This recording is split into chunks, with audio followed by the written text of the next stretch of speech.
नमस्कार, DD news पर आपका स्वागत है। मैं हूं रेशमा आपके साथ। आइए नजर डालते हैं इस वक्त की हेडलाइंस पर। बीजेपी नेताओं का धुआंधार प्रचार जारी। प्रधानमंत्री नरेंद्र मोदी आज झारखंड और बिहार में जनसभा के बाद उत्तर प्रदेश के कानपुर में करेंगे रोड शो।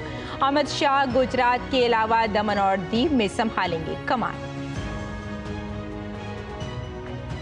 विपक्ष के प्रचार में आई धार। गुजरात और कर्नाटक में न्याय संकल्प यात्रा करेंगे प्रियंका गांधी। अखिलेश यादव बदायूं और मैनपुरी में करेंगे प्रचार। बीएसपी के लिए मायावती की आगरा में होगी रैली। तटीय केरल और तमिलनाडु के दक्षिणी क्षेत्रों में रेड अलर्ट और समुद्र में ऊंची लहरें उठने का खतरा। वहीं यूपी, बिहार, झारखंड, ओडिशा समेत तेलंगाना में भीषण गर्मी में बेहाल लोग। राजस्थान में पारा 5 डिग्री तक बढ़ने के आसार। यूएनजीए में सुनाई दी भारत के पंचायती राज व्यवस्था की गूंज। रुचिरा काम्बोज ने कहा, भारत को ग्रामीण शासन की अपनी अनूठी प्रणाली पर गर्व। और आईपीएल में आज रॉयल चैलेंजर्स बेंगलुरु और गुजरात टाइटंस के बीच होगी टक्कर। कल कोलकाता नाइट राइडर्स ने रोमांचक मैच में मुंबई इंडियंस को 24 रन से दी शिकस्त।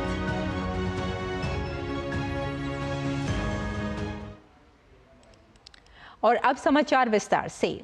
केरल के तटीय इलाकों और तमिलनाडु के दक्षिणी क्षेत्रों में आज और कल के लिए रेड अलर्ट जारी किया गया है। ये पहली बार है जब केरल में कलाईकटल घटना यानी समुद्र में अचानक उछाल के कारण तेज लहरें उठने के खतरे को देखते हुए अलर्ट जारी किया गया है। भारतीय राष्ट्रीय महासागर सूचना सेवा केंद्र की ओर से जारी अलर्ट के बाद एहतियात के तौर पर केरल राज्य आपदा प्रबंधन प्राधिकरण में जरूरी निर्देशों का पालन करने को कहा गया है। मछुआरों और पर्यटकों सहित सभी लोगों को समुद्र तटों से दूर रहने के लिए कहा गया है। Indian National Center for Ocean Information Services has forecasted the possibility of swell surge along the coastline of Kerala starting from late in the night today, that is around 2:30 a.m. of 4/5/2024 till the 5th evening. Therefore, the state government has directed all beaches along the coastline of Kerala to be evacuated by 10 p.m. on 3/5/2024.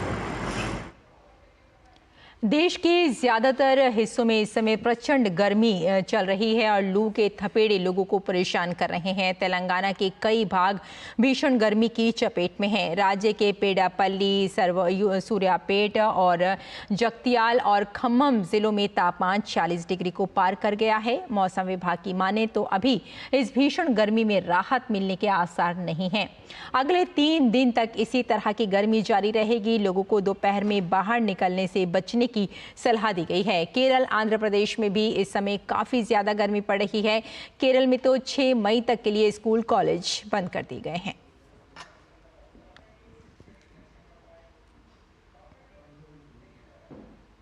Tamil Nadu में चेंगलपट्टू जिले के वंडलूर स्थित अन्ना चिड़ियाघर में जानवरों को गर्मी से बचाने के लिए विशेष व्यवस्था की गई है।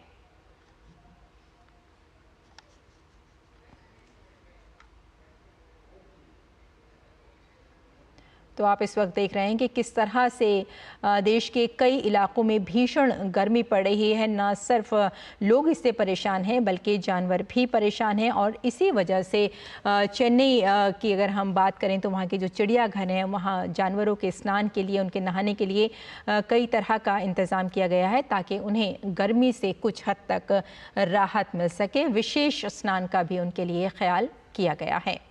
चिड़ियाघर की ये तस्वीरें इस वक्त आप देख रहे हैं। इंसानों के साथ साथ जानवरों को भी गर्मी का एहसास है। तो आइए अब आगे बढ़ते हैं और बता दें आपको कि उड़ीसा, पश्चिम बंगाल, बिहार, झारखंड समेत राजस्थान और हरियाणा में भी गर्मी की चपेट में है, लेकिन आने वाले दिनों में यहां कुछ हिस्सों में थोड़ी राहत मिल सकती है। उड़ीसा और पश्चिम बंगाल के गांगे क्षेत्र में अगले 3 दिन में हल्की बारिश के आसार हैं, जबकि देश के पूर्वी भागों में अगले 3 दिन तक भीषण गर्मी झेलनी पड़ेगी। राजस्थान में आने वाले दिनों में अधिकतम तापमान 2 से 5 डिग्री बढ़ने की चेतावनी है। साथ ही लू के थपेड़े अभी और सताएंगे।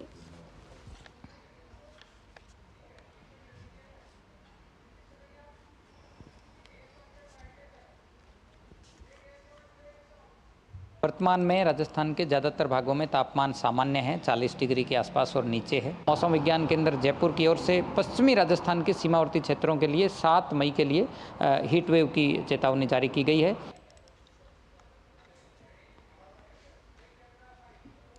और इस खबर पर हमारे साथ जुड़ गए हैं हमारे संवाददाता लक्ष्य आर्य, जयपुर से हमारे साथ हैं, और हरिकेश बहादुर भी हमारे साथ जुड़ गए हैं वाराणसी से। और साथ में आपको यहाँ बताते चलें कि आशुतोष मिश्रा हमारे संवाददाता भुवनेश्वर से हमारे साथ हैं। बात करते हैं अपने तीनों संवाददाताओं से। तो जैसा कि हम देख रहे हैं कि मौसम कहीं नर्म है, कहीं गर्म है, तो सबसे पहले हम बात करना चाहेंगे इस वक्त जयपुर आपको लिए चलते हैं, और जयपुर में लक्ष्य आर्य हमारे साथ हैं। जानना चाहेंगे आपसे कि इस वक्त किस तरह का मौसम है, क्योंकि बताया जा रहा है कि गर्मी के आसार बहुत ज्यादा हैं, गर्मी का जो कहर है वो बढ़ता ही जा रहा है। जी बिल्कुल। आगामी दिनों में और इन दिनों जो गर्मी है वो तापमान में भी बढ़ोतरी नजर आई है। पश्चिम विक्षोभ के प्रभाव से थोड़ा राहत की संभावना जताई गई थी, परंतु 7 मई तक जो तापघात और लू है उसके थपेड़ों से और उसके जो तापमान है उसमें वृद्धि के कारण जो असर है वो हर जगह देखा जा रहा है। क्योंकि राजस्थान और जयपुर पर्यटन प्रधान है, तो यहाँ पे जो पर्यटकों की आवाजाही है उसमें गर्मी के चलते कमी आई है। साथ ही साथ मैं बात करूं स्कूलों की, तो स्कूलों में भी विशेष दिशा निर्देश जारी किए गए हैं स्कूल शिक्षा परिषद द्वारा कि बच्चों को विशेष उनके ध्यान रखा जाए, पेयजल की विशेष व्यवस्था की जाए, घर से बोतल दी जाए। इस प्रकार से वहीं बात करें जो तापघात की, तो 7 मई तक एडवाइजरी जारी की गई है लू तापघात की कि 7 मई तक कोई राहत नहीं है। अधिकतम जो जिले हैं राजस्थान के वहां पे 40 डिग्री से अधिक तापमान दर्ज किया गया है। वहीं बात करूं जो पश्चिमी जिले हैं, चाहे वो बाड़मेर हो चाहे जैसलमेर हो, वहां पे अधिकतम 40 डिग्री तक तापमान दर्ज किया गया है। इसका जो मुख्यतः असर है वो बारिश पे ही पड़ता नजर आ रहा है, क्योंकि इस बार जो पश्चिम विक्षोभ से लगातार कुछ राहत जो जनता को मिलती नजर आती है उसमें अब इतनी देरी नजर आ रही है कि 7 मई के बाद ही कुछ राहत नजर आएगी। जी बिल्कुल लक्ष्य, और इस वक्त हमारे साथ वाराणसी से हरिकेश बहादुर भी जुड़े हुए हैं। हरिकेश, आपके पास आना चाहेंगे। यूपी, बिहार और झारखंड की बात करें या तेलंगाना की बात करें तो भीषण गर्मी के आसार नज़र आ रहे हैं, तो किस तरह के दिशा निर्देश इस वक्त जारी किए गए हैं?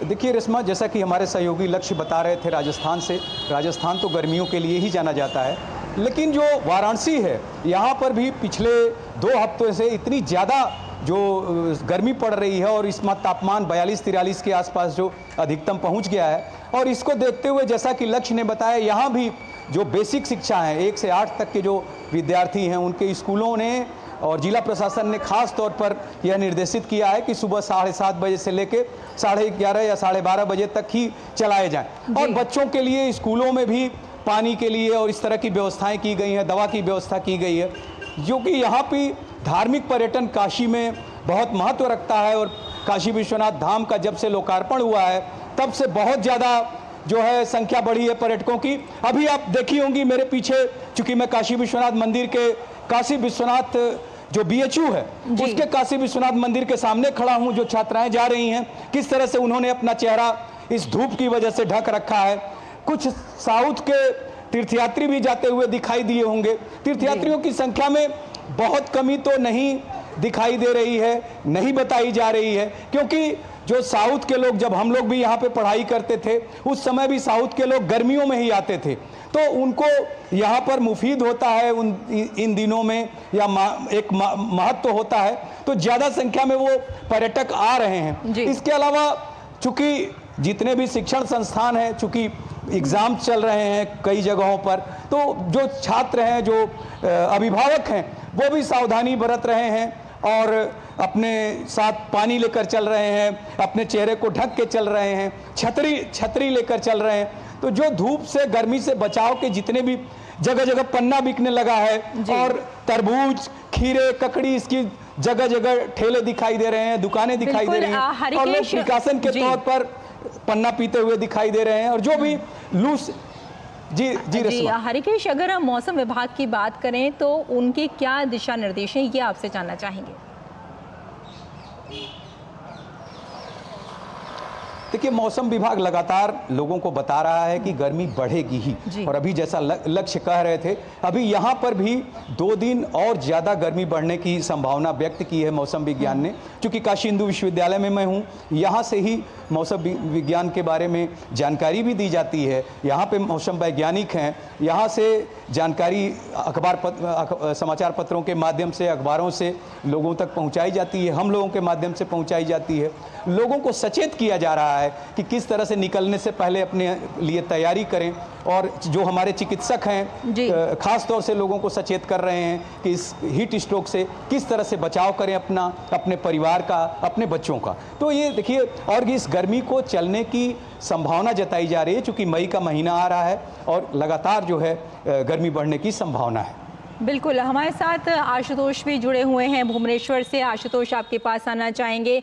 अभी हमने जाना कि गर्मी का कहर जारी है। अगर हम बात करें भुवनेश्वर की, क्योंकि एक तटीय इलाका है, तो किस तरह का अलर्ट वहां जारी किया गया है, क्या मौसम है वहां?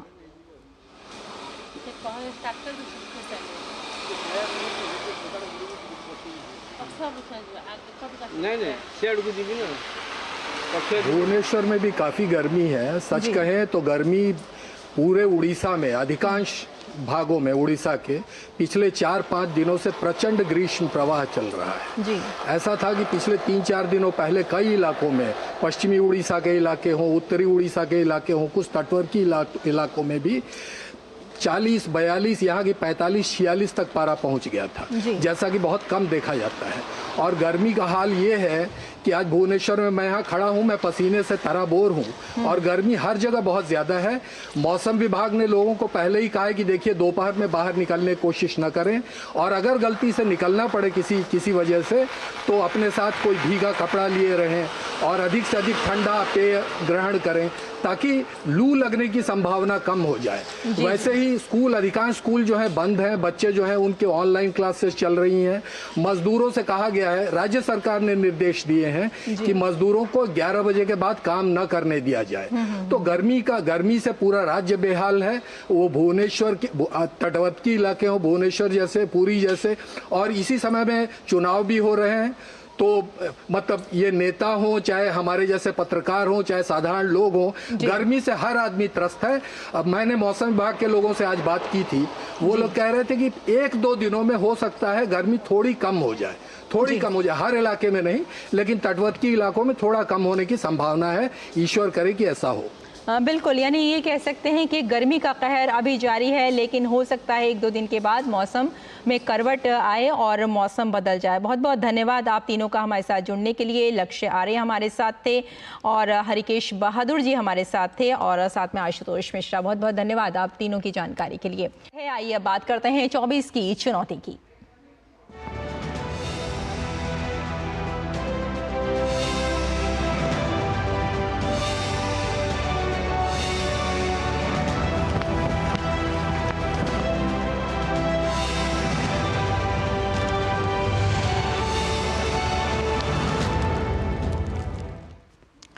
तो निर्वाचन आयोग ने कहा है कि लोकसभा चुनाव में मतदान प्रतिशत बढ़ाने के लिए उसने अब तक का सबसे बड़ा जागरूकता और जनसंपर्क अभियान चलाया है। इसमें विभिन्न सार्वजनिक और निजी क्षेत्र के संगठनों भी सहयोग कर रहे हैं, और निर्वाचन आयोग के अनुसार लोकसभा चुनाव के पहले चरण में 66.14% और दूसरे चरण में 66.71% मतदान हुआ है। ये भारतीय इतिहास में सर्वश्रेष्ठ मतदान प्रतिशत में से एक है। लेकिन 2019 के आम चुनाव से कम है। निर्वाचन आयोग अगले 5 चरणों में मतदान प्रतिशत को बढ़ाने के लिए सभी संभव उपाय कर रहा है। मुख्य निर्वाचन आयुक्त राजीव कुमार, निर्वाचन आयुक्त ज्ञानेश कुमार और निर्वाचन आयुक्त सुखवीर सिंह संधू के नेतृत्व में आयोग मुख्य निर्वाचन अधिकारियों और निर्वाचन सदन के वरिष्ठ अधिकारियों के साथ इस उद्देश्य के लिए अतिरिक्त पहलों का नेतृत्व कर रहा है। निर्वाचन आयोग ने तीसरे चरण में चुनावी प्रक्रिया तथा मतदान के दौरान भीषण गर्मी के असर के बारे में मौसम विशेषज्ञों और स्वास्थ्य और आपदा प्रबंधन एजेंसियों से भी मुलाकात की है।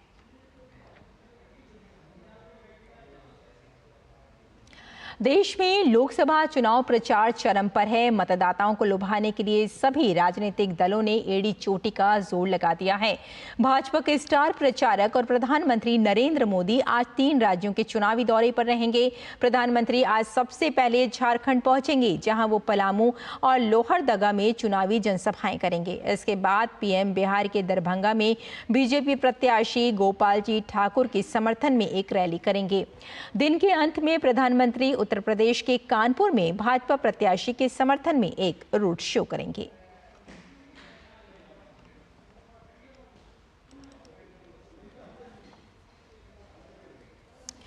उत्तर प्रदेश में रोज चढ़ रहे पारे के साथ राजनीतिक सरगर्मियां भी तेज हो रही हैं। 7 मई को होने जा रहे चुनाव के लिए यहां प्रमुख विपक्षी दल समाजवादी पार्टी अपनी पूरी ताकत के साथ पिछले चुनाव से बेहतर परफॉर्मेंस की उम्मीद में है।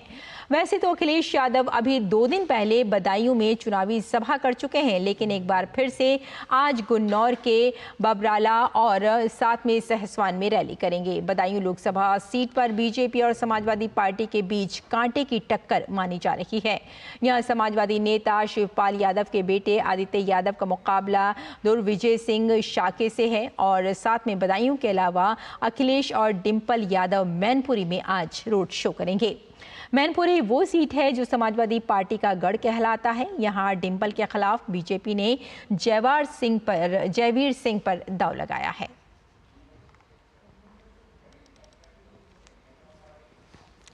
दरभंगा लोकसभा क्षेत्र के भाजपा प्रत्याशी और निवर्तमान सांसद गोपाल जी ठाकुर दरभंगा एयरपोर्ट को अपनी बड़ी उपलब्धि बता रहे हैं, लेकिन उन्हें दरभंगा में एम्स नहीं बनने पर विपक्षियों के सवालों में जूझना भी पड़ रहा है।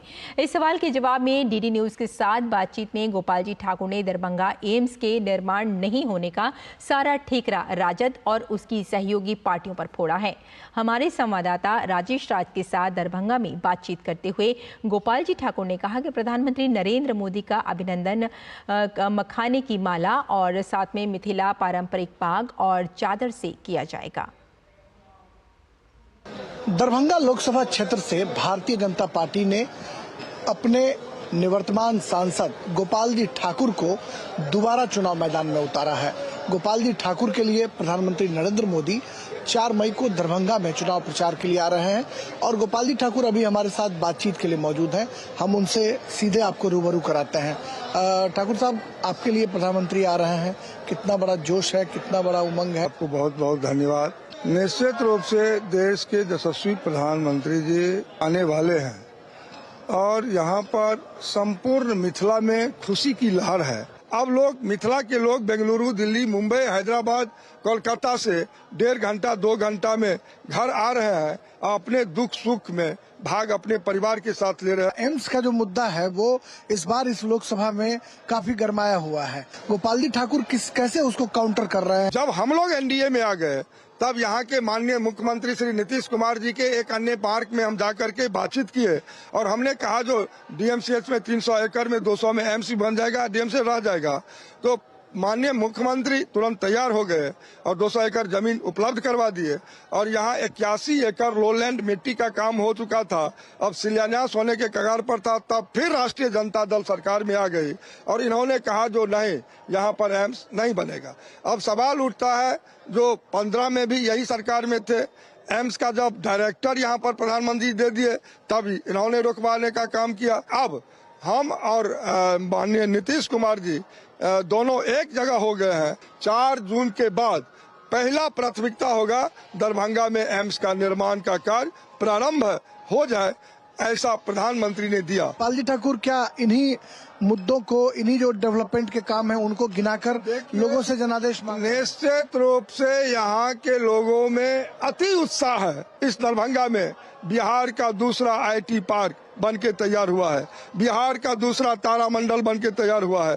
दरभंगा समस्तीपुर का दोहरीकरण आज तक किसी सरकार ने किया हो गया है। आज विश्व स्तरीय स्टेशन लगभग 350 करोड़ की लागत से प्रधानमंत्री शिलान्यास के काम प्रारंभ हो गया।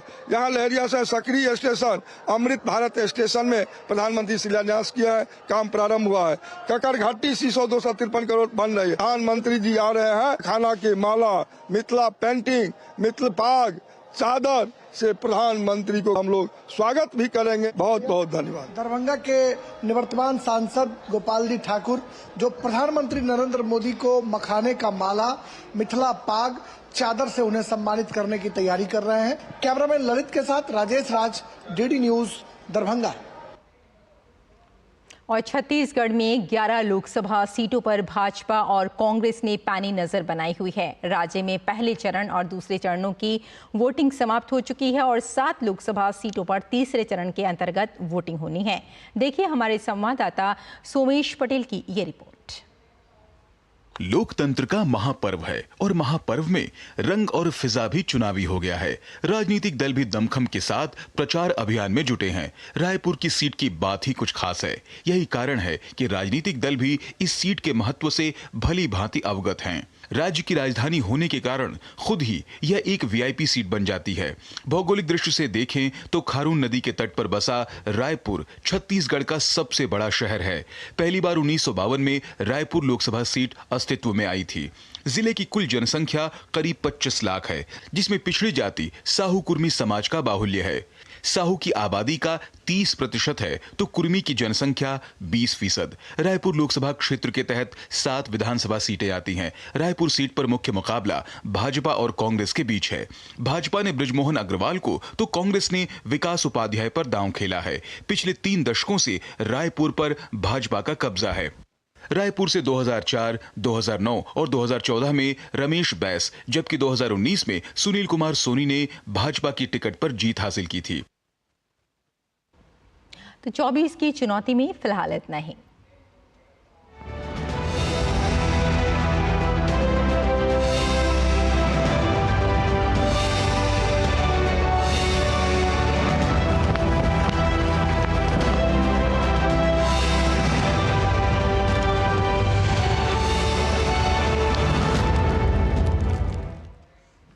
तो संयुक्त राष्ट्र में भारत की स्थायी प्रतिनिधि रुचिरा कंबोज ने भारत की पंचायती राज प्रणाली की प्रशंसा की है।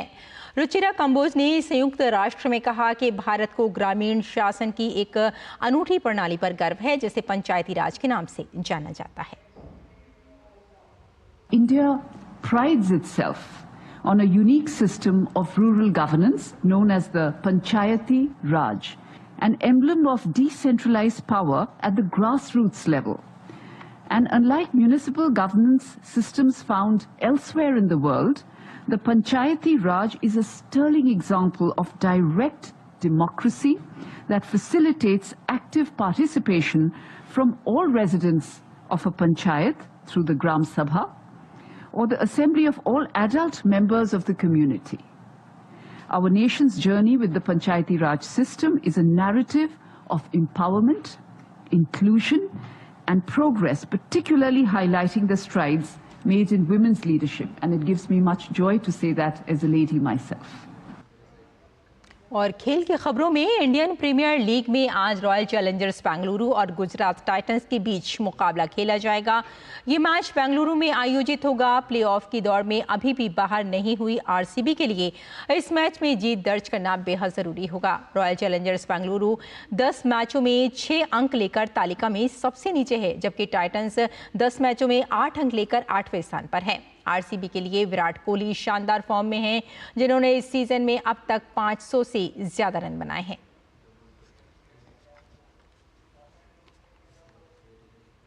तो हमारे इस बुलेटिन में फिलहाल इतना ही, लेकिन डीडी न्यूज पर खबरों का सिलसिला जारी रहेगा। फिलहाल मुझे अनुमति दी। नमस्कार।